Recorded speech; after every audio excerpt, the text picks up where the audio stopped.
Morning प्यारे बच्चों, मैं हूं आपके एजुकेटर पूर्णिमा और हम करेंगे वर्कशीट नंबर 36। सब्जेक्ट आपका सोशल साइंस है, क्लास आपकी 8th है और ये वर्कशीट है 22 फरवरी की। Land, land use and land conservation. तो चलिए, land is among the most important natural resources. Land क्या है? बहुत ही इंपॉर्टेंट नेचुरल रिसोर्सेज है, क्योंकि हमें जो भी कुछ मिलता है ना वो ज़मीन से ही तो मिलता है। कैसे? आपने ज़मीन पे प्लांट उगाया, प्लांट ने फोटोसिंथेसिस किया, फोटोसिंथेसिस से हमें जो है ऑक्सीजन मिला, okay.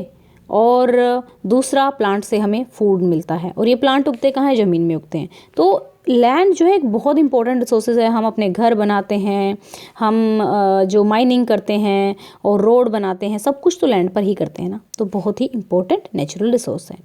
It covers only about 30% of the total area of the earth. अब वो कह रहा है कि 30% एरिया, अबाउट यानी कि 29% है।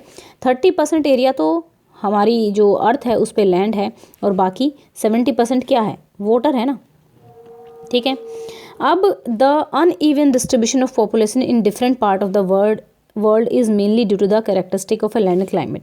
अब कहीं कहीं पे तो ना बिल्कुल ही लैंड पे कोई रहता ही नहीं है। क्यों? क्योंकि वहाँ का जो क्लाइमेट है ना वो इतना ज़्यादा हार्श है कि वहाँ पे लोग ज़िंदा ही नहीं रह सकते, या तो इतना ज़्यादा गर्म है या इतना ज़्यादा ठंडा है।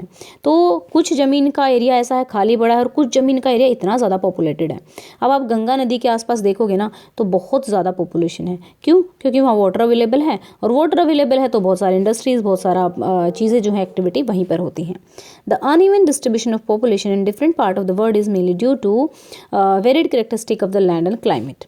The rugged topography, steep slopes of mountain, low-lying areas susceptible to waterlogging, desert area, thick forest are normally sparsely populated. मतलब कम population है वहाँ पे।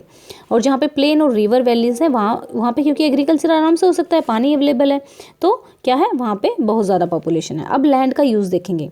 Land is use for different purpose such as agriculture, ये सब इसके लिए मैंने बता दिया है। This is commonly termed as a land use. The use of a land is determined by the physical factor, कि किस तरीके से लैंड का यूज़ किया जाएगा। टोपोग्राफी, की भाई वहाँ की टोपोग्राफी कैसी है, वहाँ की मिट्टी कैसी है, वहाँ का क्लाइमेट कैसा है, वहाँ पे कौन कौन से मिनरल पाए जाते हैं, एंड पानी की अवेलेबिलिटी होना ज़रूरी है। ह्यूमन फैक्टर्स है such as population and technology. अब हमारे पास पॉपुलेशन और टेक्नोलॉजी अगर दोनों अवेलेबल हैं, ये भी हमें डिसाइड करवाते हैं कि हम किस तरीके से लैंड का यूज़ करेंगे, ठीक है। Land can also be classified on the basis of ownership. Land को हम ओनरशिप के बेसिस पर भी क्लासीफाई कर सकते हैं, जैसे प्राइवेट लैंड और कम्युनिटी लैंड। अगर आप देखें तो पार्क आपका क्या है? कम्युनिटी लैंड है, और आपका जो घर है वो एक प्राइवेट लैंड है। Private land is owned by the individual, whereas the community land is owned by the community. Uses like collection of fodder, fruits, nuts, medicinal herbs. Okay. These community lands are called common property resources. Community land को common property resources कहा जाता है। तो बच्चा देख लीजिएगा, land के uses देख लेंगे आप। लैंड किस लिए यूज होता है? Land use in mining purpose, building purpose, road purpose, road बनाने के लिए, for setting up of industry, agriculture purpose and forestry purpose. तो लैंड का तो बहुत ज़्यादा यूज़ होता है, तो आप इसमें ये लिख देंगे। अब पीपल एंड देयर डिमांड्स। अब क्या हो रहा है कि पॉपुलेशन बढ़ रही है। अब देखो, एक आदमी था, पहले मान लो एक आदमी था, उसके 4 बच्चे हो गए, ठीक है। उन 4 बच्चों के हर एक बच्चे का 1, 2, 3 और 4, ठीक है। इनके भी 4-4 बच्चे हो गए। पहले तो ऐसे ही बढ़ता था ना, इनके भी 4-4 बच्चे हो गए, ठीक है। अब इन 4-4 बच्चों के भी मतलब ये लगा लो 2 बच्चे 2 बच्चे ऐसे कर करके तो पॉपुलेशन बहुत ज़्यादा बढ़ रही है। तो हर एक को घर चाहिए ना रहने के लिए, हर एक को खेत चाहिए, हर एक को बिजनेस में ऑफिस में जाने के लिए जगह चाहिए। तो सेम पॉपुलेशन बढ़ रही है तो क्या हो रहा है? डिमांड भी बढ़ रही है, और डिमांड बढ़ रही है, पॉपुलेशन बढ़ रही है, ठीक है। तो डिमांड बढ़ रही है, डिमांड बढ़ रही है तो जो ज़मीन है उसका बंटवारा होता जा रहा है। जो ज़मीन है वो और ज़्यादा मतलब जंगल वाली ज़मीन को साफ़ कर करके क्या किया जा रहा है? जंगल वाली जो ज़मीन है उसको साफ़ करके बनाए जा रहे हैं घर और बिल्डिंग्स, ठीक है। तो इसी तरीके से people and their demands are ever growing but the availability of a land is limited. जो लैंड है वो तो उतनी ही है ना, 30% ही, वो तो बढ़ने वाली नहीं है। There the quality of the land also differ from place to place. और जो लैंड है उसकी क्वालिटी भी अलग जगह अलग होती है। People started encroaching the common land. अब जो कॉमन लैंड थी यानी कि कॉमन प्रॉपर्टी थी, अब गवर्नमेंट ने क्या किया? हाँ भाई चलो ठीक है, गाँव के लोगों में डिवाइड कर दो उसको, ठीक है, अब उसको खेती के लिए प्रोवाइड कर दो। पहले वो कॉमन लैंड थी, वहाँ पे सभी की गायें वगैरह भैंसें वगैरह चर सकती थी, लेकिन अब उसको भी डिवाइड कर रहे हैं, तो जो एरिया है उसको और मतलब जो फॉरेस्ट एरिया, ग्रीन एरिया, उसको कम किया जा रहा है। ठीक है, हाउसिंग कॉम्प्लेक्स के लिए, to expand the agriculture and rural areas. Today, the vast changes in the land use pattern also reflect the cultural changes in our society. Land degradation, landslides, soil erosion, desertification are the major threat of the environment because of the expansion of agriculture and construction activity. ठीक है, construction activity बढ़ रही है क्योंकि बहुत ज़्यादा construction की जा रही है, बिल्डिंग्स बनाई जा रही है, मॉल्स बनाए जा रहे हैं, अलग अलग सिटीज़ बनाई जा रही हैं, ठीक है, विलास बनाए जा रहे हैं। अब conservation of a land resources, आप कंजर्व कैसे करेंगे, क्या कर सकते हैं हम जो डिग्रेडेशन हो रहा है उसको रोकने के लिए। Growing population and their ever growing demand has lead to a large scale destruction of a forest cover and arable land, ठीक है, and has created a fear of losing this natural resources. Therefore, the present rate of degradation of a land must be checked. तो हमें जो present rate है उसको कम करना होगा।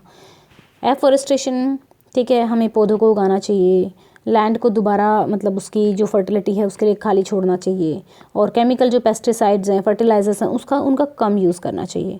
ठीक है, ओवर ग्रेजिंग कम करनी चाहिए। ये कुछ ऐसे जो हैं मेथड्स हैं जिनके थ्रू हम लैंड रिसोर्स को कंजर्व कर सकते हैं, बचा सकते हैं। ठीक है, बचाव हो जाएगा। तो चलिए, why land is necessary for us. बच्चा, लैंड हमारे लिए नेसेसरी क्यों है? आप चाहो तो ये लिख सकते हो कि बिकॉज लिख के, because land is used in all this purposes. ये डायग्राम बना के आप इस तरीके से कर सकते हैं, या फिर आप ये वाला आंसर लिख सकते हैं। Land is among the most important natural resources. It is use for different purpose such as agriculture, forestry, mining, building houses, road and setting up for the industries. ठीक है, इन सब के लिए लैंड यूज़ होता है। अब चलते हैं नेक्स्ट पे। Right any 2 reason for land degradation today. कुछ भी लिख दो आप, मतलब देखो, ओवर ग्रेजिंग लिख सकते हो, ठीक है, ओवर ग्रेजिंग लिख सकते हो, पेस्टिसाइड लिख सकते हो, फर्टिलाइजर्स लिख सकते हो। ठीक है, क्या हो रहा है? रीज़न फॉर, ऐसे लिख लेंगे, रीज़न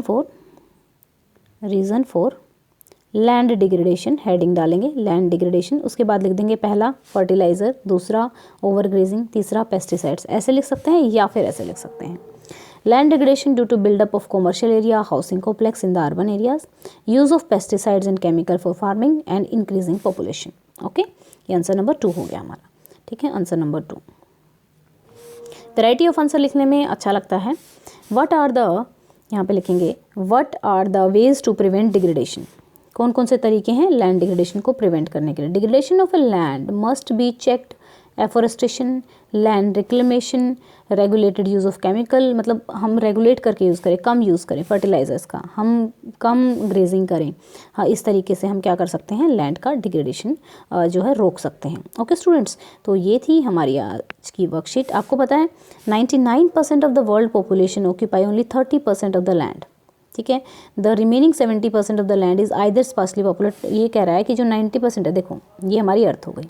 तो मैं क्या करती हूँ, मान लो ऐसे बना देती हूँ, मतलब बना रही हूँ मैं, ऐसे है नहीं, मतलब बिखरा हुआ है। तो यहाँ आप लोग मैप देखा है तो 70% में तो वाटर हो गया, इस 30% में लैंड है, इस 30% में से भी, ठीक है, इस 30% में से भी 29% पे ही लोग रह पाते हैं, बाकी खाली है बर्फ़ की वजह से, या फिर वहाँ पे रिसोर्सेज अवेलेबल नहीं, यहाँ पे बहुत ज़्यादा गर्मी है या फिर बहुत ज़्यादा ठंड है। तो इस तरीके से, ठीक है स्टूडेंट्स, तो ये थी हमारी आज की वर्कशीट। आई होप आपको अच्छे से समझ में आई होगी। कोई डाउट है तो कमेंट करके पूछ सकते हैं।